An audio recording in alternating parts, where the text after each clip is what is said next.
चलिए वीकली में बात करते हैं कि निफ्टी में अभी क्या होने का चांसेस है इस वीक के लिए। तो निफ्टी में अभी एक बुलिश था और यहाँ पे रिट्रेसमेंट आया हुआ है, तो अभी निफ्टी काफ़ी अच्छा दिख रहा है। निफ्टी में एक इस वीक एक बाइंग मोमेंटम देखने को मिल सकता है। यहाँ पे एक बुलिश था और यहाँ पे एक साइडवेज हुआ, फिर यहाँ से एक चांसेस है कि या फिर एक रिट्रेसमेंट आएगा और फिर इसके बाद कंटिन्यू हो सकता है, या फिर यहाँ से एक बुलिश की तरफ निकल सकता है। तो इस वीक के लिए हम लोग बाइंग का ही प्लान करेंगे। इस वीक में हम लोग का प्लान रहेगा कि 19,000, इस वीक में 19,600 के आसपास 500 से 600 निफ्टी में छू सकता है, या फिर एक डोजी कैंडल में कंप्लीट कर सकता है। अगर डोजी कैंडल में ये कंप्लीट करता है तो फर्दर यहाँ से ऊपर की ओर निकल सकता है। तो निफ्टी में अभी यहाँ पे बियरिशनेस इस वीक के लिए चांसेस कम लग रहा है। एक बुलिश मूव था, एक साइडवे एक हल्का सा रिट्रेस हुआ है, और यहाँ पे बार बार कंटिन्यू, यहाँ पे देखिए इस वीक में सपोर्ट लिया था, यहाँ पे कल भी एक सपोर्ट लिया है। तो यहाँ से एक अप मूव इस वीक के लिए थोड़ा देखने को मिल सकता है निफ्टी में। चलिए इस पे को डेली टाइम फ्रेम पे देखते हैं। डेली टाइम फ्रेम पे क्या हो सकता है निफ्टी में। डेली टाइम फ्रेम पे देखें तो एक अप मूव हुआ था एंड यहाँ पे kind of lower high lower लो बनाया, और यहाँ भी एक लो नया लो यहाँ पे फॉर्म किया है, और कहीं ना कहीं ये एक सपोर्ट की तरह एक्ट कर रहा है। ये एरिया एक सपोर्ट की तरह एक्ट कर रहा है और इसी सपोर्ट एरिया के पास अभी मार्केट होल्ड कर रहा है।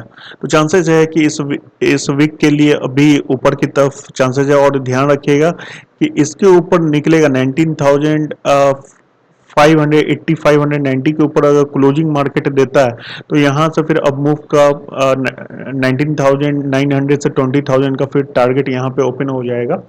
तो इस चीज़ का इंतजार कीजिएगा। अगर इसके ऊपर अगर इस वीक में आपको क्लोजिंग मिल जाता है डेली कैंडल का 19,600 के ऊपर रखिए, 19,600 के ऊपर अगर डेली कैंडल का क्लोजिंग मिलता है तो वहाँ से 300 पॉइंट का मूव मिलेगा। 100 का एसएल के साथ उस चीज़ को प्लान किया जा सकता है। तो कल के लिए बात करें कि कल के लिए क्या हम लोग प्लान कर सकते हैं निफ्टी में। कल अगर फ्लैट खुलता है मतलब कि अगर कहीं पे इस जगह पे कहीं खुलता है 400 से लेकर 460 450 के ऊपर, तो फिर अगर अपसाइड में ब्रेक होता है तो हम लोग बाई कर सकते हैं। टारगेट रखेंगे 575 से 550 का टारगेट हम लोग प्लान करेंगे। इसके ऊपर निकलने के बाद अगर गैप डाउन खुल जाता है 400 350 ये सब के रेंज में, मतलब कि 350 से 400 के बीच में कहीं पे खुलता है तो फिर मार्केट वोलाटाइल हो सकता है। नीचे से सपोर्ट, ऊपर से रेजिस्टेंस, और वोलाटाइल हो सकता है मार्केट। इस दो रेंज के बीच में मार्केट फिर फंस सकता है 300 से 450 के बीच में। अगर बड़ा गैप डाउन हो जाता है 350 के नीचे तो फिर एक शार्प सेलिंग देखने को मिल सकता है, जो कि 19,200 100 तक मार्केट को लेकर जा सकता है।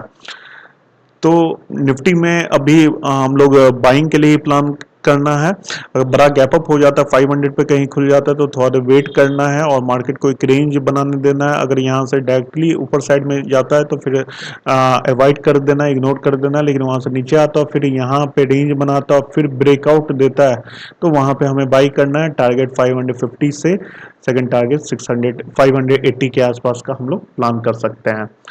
चलिए अब बैंक निफ्टी की बात करते हैं कि बैंक निफ्टी में हम लोग क्या प्लान कर सकते हैं। बैंक निफ्टी का वीकली टाइम फ्रेम पे चलते हैं। वीकली टाइम फ्रेम पे अगर बैंक निफ्टी देखें तो बैंक निफ्टी थोड़ा ज़्यादा बियरिश लग रहा है निफ्टी के कंपैरिजन में। यहाँ पे एक बाइंग का बुलिश आया था, फिर यहाँ पे ब्रेकआउट दिया एंड यहाँ पे होल्ड किया एंड अगेन ब्रेकआउट दिया, और यहाँ पे ये जो सपोर्ट है ये सपोर्ट के नीचे अभी ट्रेड कर रहा है बैंक निफ्टी और इस सपोर्ट के आसपास एरिया पे है। तो यहाँ पे कहीं ना कहीं एक सपोर्ट जोन है और यहाँ पे फर्स्ट टाइम आ रहा है, तो यहाँ से एक बाउंस बैक इस वीक के लिए हम लोग एक्सपेक्ट कर सकते हैं। या फिर यहाँ पे एक डोजी कैंडल बनेगा अगर, तो नेक्स्ट वीक में अपर साइड के लिए एक्सपेक्ट कर सकते हैं, या फिर दो डोजी कैंडल बनेगा तो फिर चांसेस है कि अगला वीक में ब्रेक कर सकता है।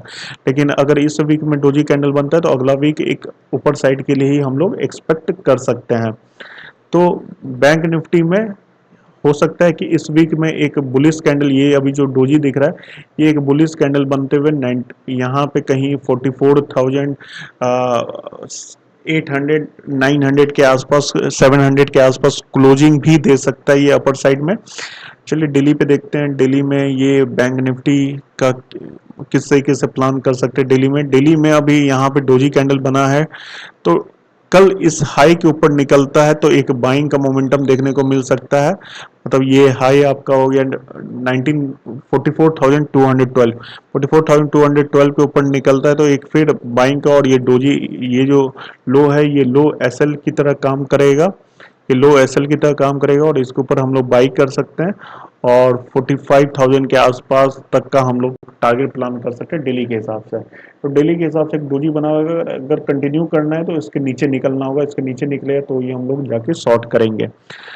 चलिए 15 मिनट के कैंडल पे देखते हैं कि कल, 5 मिनट के कैंडल पे देखते हैं कि कल कैसे प्लान करेंगे बैंक निफ्टी में।